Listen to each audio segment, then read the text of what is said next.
আমাকে একটা কথা বল। তুই বললি তোর ফ্যামিলির সাথে কথা বলতে, আমি কথা বললাম।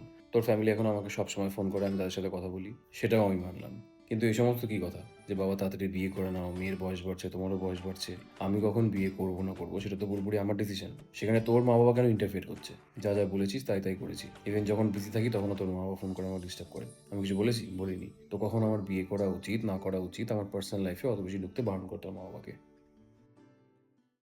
হেই, হাই! কি ব্যাপার? তোমার মা-বাবার সাথে? হ্যাঁ, কথা হলো তো। আরে ওরা জাস্ট অমায়িক মানুষ। ভাগ্যিস তুমি বলেছিলে ওদের সাথে কথা বলার জন্য। আমি যেখানে আমার ফ্যামিলির সাথে মিশতে একটুখানি awkward ফিল করি, বাট ওদের সাথে মিশতে আমার এক ফোঁটা টাইম লাগেনি। আমি তো ওদেরকে ফোন করি, বাট ওরাও মাঝে, মাঝে ফোন করে আমার খেয়াল নেয়। এই জিনিসগুলো খুব ভালো লাগে। যতটা তোমাকে ভালোবাসে ততটা আই গেস আমাকেও ভালোবাসে। আর তোমার মা বলছিল যে বিয়েটা একটু তাড়াতাড়ি করে নিতে। তো ডেট-ফেট ফিক্স করতে হবে তো নাকি? হ্যাঁ, তাড়াতাড়ি করতে হবে। এমা! এটা কেমন কথা? এখন আমরা বয়ফ্রেন্ড গার্লফ্রেন্ড। দেখো এখন আমরা যেই ফেজে আছি সেই ফেজে কিন্তু আমাদের বেশিদিন একা থাকতে ভাল লাগবে না। তো তোমার মা-বাবা তো ঠিকই বলছে। তাড়াতাড়ি ডেটটা ফিক্স করে বিয়েটা করে ফেলি। এই যে দেখো আমি তোমাকে ক্ষণে, ক্ষণে মিস করি। কোথাও গেলে তোমার কথা মনে পড়ে। কোথাও কিছু দেখলে তোমার কথা মনে পড়ে। বাড়িতে যখন কোনো কাজ থাকে না তখনও তোমার কথা মনে পড়ে। তো এত বেশি কষ্টের মধ্যে থেকে লাভ কি? চলো না বিয়েটা করে ফেলি। তোমার মা-বাবা তো ঠিকই বলছে।